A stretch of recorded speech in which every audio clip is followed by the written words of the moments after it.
Radhe Radhe friends. दोस्तों, आप सभी का एक बार फिर से स्वागत है आपके अपने चैनल ब्रह्मपीठ में। दोस्तों, आज हम लोग इंडियन पॉलिटिकल लेक्चर नंबर 4 देखेंगे, जहां हम लोग देखेंगे कि भारत में कैबिनेट मिशन कब आया, क्या उससे संबंधित बातों को देखेंगे। दोस्तों मेरा आपसे एक रिक्वेस्ट है, अगर अभी तक आप हमारे चैनल के साथ नहीं जुड़े हैं तो चैनल के साथ जुड़ने के लिए आप हमारे चैनल को सब्सक्राइब कर लें, साथ ही साथ बेल आइकन को भी प्रेस कर लें, और जो भी हमारे वीडियोज़ उनको लाइक करें, शेयर करें, साथ ही साथ अपने दोस्तों तक पहुँचाएँ। ठीक है दोस्तों, यहाँ पर आपको हर एक चीज़, यूपीएससी हो, पीसीएस हो, एसएससी हो, ठीक है, सभी चीज़ों का या अदर एक वनडे एग्जाम्स हो, उनके सभी चीज़ के सभी नोट्स फ्री ऑफ कॉस्ट मिलेंगे और अच्छे फैकल्टीज़ द्वारा बनाए गए हैं उनको। ठीक है, इससे आपको काफ़ी हेल्प मिलेगी, चाहे वो कोई भी एग्ज़ाम हो। ठीक है, बस आप हमारे चैनल के साथ जुड़िए। ठीक है, तो चलिए दोस्तों, बिना समय नष्ट किए हुए हम लोग आज का लेक्चर शुरू करते हैं। ठीक है, जहाँ हमें पढ़ना है भारत में कैबिनेट मिशन का आगमन के विषय में हमें पढ़ना है। ठीक है, भारत में कैबिनेट मिशन का आगमन। ठीक है, तो क्रिप्स मिशन, देखिए यहाँ थोड़ा क्रिप्स होगा। ठीक है, क्रिप्स, जो क्रिप्स मिशन था 1942 में आया था, लेकिन जिसे क्या किया था, पहले इलेक्शन बताया, उसे अस्वीकार कर दिया गया था। लेकिन पश्चात उसके बाद क्या हुआ, 23 मार्च 1946 को कैबिनेट मिशन क्या हुआ, भारत आ गया। और इस मिशन की अध्यक्षता किया किन्होंने, पैथिक लॉरेंस ने। किन्होंने, पैथिक लॉरेंस ने। ठीक है, और इनके अन्य सहायक थे, वो थे एवी अलेक्जेंडर और स्टेफर्ड क्रिप्स। यहाँ क्रिप्स होगा, ठीक है, क्रिप्स, स्टेफर्ड क्रिप्स। ठीक है, इस मिशन ने अपने रिपोर्ट में जो रिपोर्ट दी उसमें कहा कि भारतीय संविधान के निर्माण हेतु, जो मतलब भारतीय संविधान का निर्माण, उसके निर्माण के लिए एक संविधान सभा का गठन किया जाए। ठीक है, संविधान सभा का गठन करने के लिए किसने कहा था, इसी कैबिनेट मिशन ने कहा था। ठीक है, और जिसमें कितने सदस्य, इसने कहा कि 379 सदस्य होंगे। इस रिपोर्ट के तहत क्या हुआ, एक अंतरिम सरकार का गठन किया गया सितंबर 1946 में। और ये सिफारिश किसकी थी, ये सिफारिश थी ये आपके कैबिनेट मिशन की। ठीक है, और कार्यकारी परिषद में चुने गए 14 सदस्य। सभापति उस समय बने लॉर्ड माउंटबेटन और उपसभापति बने पंडित नेहरू, जवाहरलाल नेहरू जी। ठीक है, अब आगे देखिए।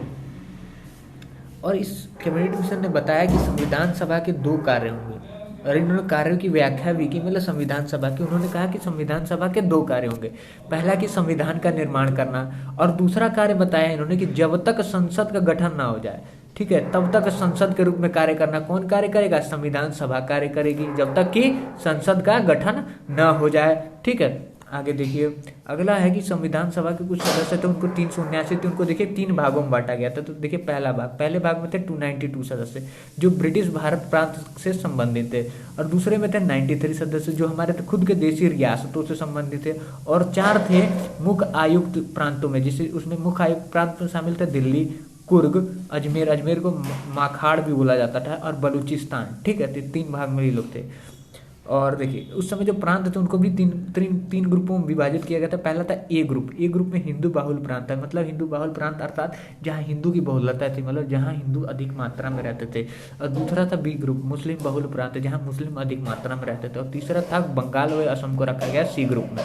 ए ग्रुप, बी ग्रुप और ये सी ग्रुप था। ठीक है, ये बातें थी। ठीक, संविधान सभा के सदस्यों का जो निर्वाचन था वो प्रांतीय विधानसभा के सदस्यों द्वारा अप्रत्यक्ष रूप से किया जाना था। किसके द्वारा, प्रांतीय, जो उस प्रांत के जो विधानसभा थे उनके द्वारा अप्रत्यक्ष रूप से। जबकि जो देशी प्रतिनिधि का चयन जो था ना, पद्धति परामर्श से तय किया जाना था। कुछ नियम थे, नियमावली थी, उस बेसिस पे उनको तय करना था। किनको, देशी रियासतों के प्रतिनिधियों को। और जो उस समय जो निर्वाचन हुआ उसमें कांग्रेस को 208 मिले और 73वां स्थान मिला था। किसको, 208वां स्थान मिला कांग्रेस को, और 73वां स्थान किसको मिला, लीग को, जो मुस्लिम लीग था उसको मिला। ठीक है, जब उस समय का निर्वाचन हुआ तब। ठीक है, और संविधान सभा की जो प्रथम बैठक थी उस डॉक्टर सच्चिदानंद सिन्हा की अस्थायी अध्यक्षता में हुई, क्योंकि ये प्रथम संविधान सभा के अस्थायी अध्यक्ष थे। इनकी अध्यक्षता में हुई दिसंबर 1946 में, जिसमें कि मुस्लिम लीग शामिल ही नहीं हुआ शामिल। कौन, मुस्लिम लीग शामिल नहीं होगा। जो प्रथम बैठक हुई डॉक्टर सच्चिदानंद सिन्हा के अस्थायी अध्यक्षता में। ठीक है, और जो 11 दिसंबर 1946 को डॉक्टर राजेंद्र प्रसाद की स्थायी अध्यक्षता में जो बैठक हुई संविधान सभा की, उसमें क्या हुआ, उसमें मुस्लिम लीग क्या हुआ, शामिल हुआ। परंतु देखिए उसी में क्या हुआ, उसी समय गतिरोध उत्पन्न पर। अब गतिरोध क्या चीज का था कि मुस्लिम लीग द्वारा अलग संविधान सभा के गठन की मांग पाकिस्तान के लिए करने पर उस समय क्या किया कि जो मुस्लिम लीग थी वो मांग करने लगी कि हमारे एक अलग संविधान सभा का गठन किया जाए पाकिस्तान के लिए। और इसी समय पाकिस्तान को एक राष्ट्र बनाने के लिए, मुस्लिम राष्ट्र बनाने के लिए आवाज उठने लगी। ठीक है, एक अलग मतलब भारत से अलग एक राष्ट्र बनाने के लिए, ठीक है। उसे दूर करने के लिए क्या किया गया, संविधान सभा का फिर से पुनर्गठन करना पड़ गया, ठीक है। चलिए आगे देखते हैं, ये बातें थी। 26 नवंबर 1949 को 299 सदस्यों में से, कुल 299 सदस्यों में से 284 सदस्य वहाँ उपस्थित थे सभा में, संविधान सभा में। और उन्होंने क्या किया, संविधान पर हस्ताक्षर भी किया और आंशिक रूप से संविधान को लागू भी कर दिया गया। कब, 26 नवंबर 1949 को, ठीक है। और तत्पश्चात क्या हुआ कि डॉक्टर राजेंद्र प्रसाद जी थे ना, वो देश के प्रथम राष्ट्रपति चुने गए पहली बार, ठीक है, उसी समय चुने गए, ठीक है। अब आइए कुछ इंपॉर्टेंट तथ्य को देखते हैं। इसमें है कि संविधान का निर्माण कब हुआ, 26 नवंबर 1949 को हो गया था, लेकिन संविधान जो पूर्ण रूप से लागू हुआ 26 जनवरी 1950 को, ठीक है। और संविधान पर जो पहला हस्ताक्षर किया था, पहला सिग्नेचर किया था, वो डॉक्टर राजेंद्र प्रसाद जी ने ही किया था, ठीक है। और दोस्तों देखिए, उस समय कुछ प्रारूप समिति बनी थी, ठीक है। इसमें जो इस समिति थी, इसमें 6 सदस्य शामिल थे, डॉक्टर भीमराव अम्बेडकर के अलावा 6 सदस्य थे। और अध्यक्ष इसके प्रारूप समिति कौन थे, यही डॉक्टर भीमराव अम्बेडकर थे। इसमें जो कुल 6 सदस्य थे, देखते हैं पहले कौन था।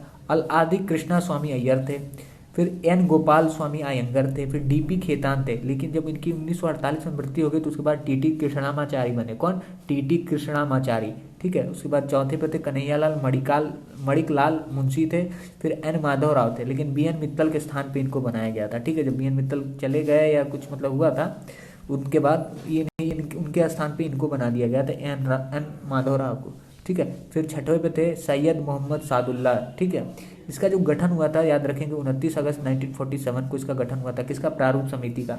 और इस समिति ने अपनी रिपोर्ट जो दी थी फरवरी 1948 को दी थी, ठीक है। उस समय की देखिए कुछ प्रमुख समितियां थी, उन पर थोड़ा विशेष ध्यान देते हैं, ठीक है। प्रमुख समितियां और उनके अध्यक्षों पे, जैसे पहली जो समिति थी संघ अधिकार और शक्ति समिति का लीजिए, उसके जो अध्यक्ष थे पंडित नेहरू, मतलब जवाहरलाल नेहरू जी थे। और दूसरी एक समिति संघ संविधान समिति, इसके भी अध्यक्ष थे पंडित जवाहरलाल नेहरू। एक तीसरी समिति थी राज्य समिति, उसके भी अध्यक्ष थे पंडित जवाहरलाल नेहरू। चौथी समिति थी उद्देश्य प्रस्ताव समिति, उसके भी अध्यक्ष थे पंडित जवाहरलाल नेहरू। पांचवी एक समिति थी नियम समिति, उसके अध्यक्ष थे डॉक्टर राजेंद्र प्रसाद जी, ठीक है, नियम समिति के। छठवें थे संचालन समिति के अध्यक्ष डॉक्टर राजेंद्र प्रसाद थे। परामर्शदात्री समिति के अध्यक्ष थे डॉक्टर सरदार वल्लभ भाई पटेल, ठीक है, इस बात को ध्यान रखेंगे। प्रांतीय संविधान समिति के अध्यक्ष थे सरदार वल्लभ भाई पटेल। मूल अधिकार समिति के अध्यक्ष थे सरदार वल्लभ भाई पटेल। अल्पसंख्यक समिति के भी अध्यक्ष थे सरदार वल्लभ भाई पटेल जी, ठीक है। और संवैधानिक सलाह समिति के अध्यक्ष थे आपके ये वी एन राव थे। नीति निदेशक तत्व समिति के अध्यक्ष थे तेज बहादुर संप्रू। कौन, तेज बहादुर संप्रू, ठीक है। और प्रारूप समिति के, जैसा कि हम लोग जानते हैं, डॉक्टर भीमराव अम्बेडकर जी थे। और झंडा समिति के अध्यक्ष थे जेबी कृपलानी, ठीक है, ये लोग थे। अब आइए उस समय के मैं कुछ तथ्य बताता हूँ, महत्वपूर्ण जो कुछ तथ्य हैं उनको देखते हैं, महत्वपूर्ण बिंदु।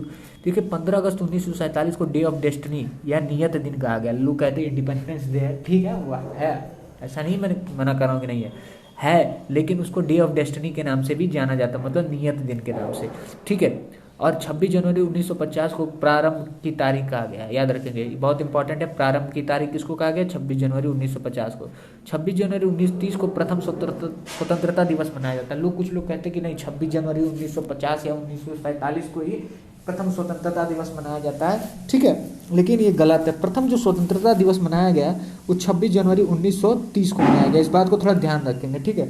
बहुत अक्सर लोग कंफ्यूज जाते हैं और कई बार ये कंफ्यूजिंग क्वेश्चन आता भी है, पीसीएस वगैरह में पूछ चुका है, ठीक है। तो 26 जनवरी 1930 को ही प्रथम स्वतंत्रता दिवस मनाया जाता है। और ये जानते कब मनाया गया था, ये मनाया गया था रावी नदी के तट पर तिरंगा लहराकर मनाया गया था 26 जनवरी 1930 को, प्रथम स्वतंत्रता दिवस। इसीलिए संविधान को 26 जनवरी को ही पूर्णतः लागू किया गया, यही कारण था कि 26 जनवरी को लागू किया गया, ठीक है। मूल संविधान में उस समय जो मूल संविधान बना उस समय 22 भाग थे, 8 अनुसूचियां थी और 395 अनुच्छेद थे। लेकिन वर्तमान की दृष्टि से अगर देखो तो इस समय अभी हमारे संविधान में 25 भाग हो चुके हैं, 12 अनुसूचियां हो चुकी हैं और 448 अनुच्छेद हो चुके हैं, ठीक है, ये चीज़ थी दोस्तों, ठीक है। ये लेक्चर आपका यही समाप्त हो जा रहा है, ठीक है। आगे हम लोग देखेंगे कुछ थोड़ा बैकग्राउंड देखेंगे, ठीक है, अथवा हिस्टोरिकल बैकग्राउंड देखेंगे, कॉन्स्टिट्यूशन का हमारे में हिस्ट्री क्या रही, और ठीक है, थोड़ा पहले उसी में मैं आपको रेगुलेटिंग एक्ट्स वगैरह भी पढ़ाऊंगा, ठीक है। और मेरे को लग रहा है वो थोड़ा बड़ा हुआ लेक्चर, उसको मैं 2 पार्ट में करूँगा, ठीक है। तो लेक्चर यहीं समाप्त हुआ दोस्तों। आपको लेक्चर देखने के लिए बहुत बहुत धन्यवाद। बस दोस्तों आपसे एक और फिर से मेरा रिक्वेस्ट है कि अगर आप हमारे चैनल पर नए हैं तो हमारे चैनल को सब्सक्राइब करें, इसको प्रमोट करें, ठीक है, क्योंकि दोस्तों आपको यहाँ पे हर एक चीज़ फ्री ऑफ कॉस्ट मिल रही है। PCS हो, SSC हो, सबके मटेरियल्स मिल रहे हैं आप लोग को, इतने अच्छे नोट्स मिल रहे हैं, अच्छी फैकल्टी के द्वारा बनाए हुए नोट्स मिल रहे हैं। बस आपको देखिए दोस्तों इन नोट्स से बाहर कुछ नहीं आएगा, ठीक है, बस आप नोट्स पढ़िए और क्वेश्चन की प्रैक्टिस करिए। नहीं क्वेश्चन मिल रहा है आप मेरे से बताइए, मैं आपको प्रोवाइड करूँगा, ठीक है। तो बस आप लोग मेरे चैनल को थोड़ा प्रमोट करें, ठीक है, और सब्सक्राइब करें, लाइक करें, शेयर करें जितना हो सके, ठीक है दोस्तों। Thank you very much. चलिए अब अगले लेक्चर में मिलते हैं। Thank you so much.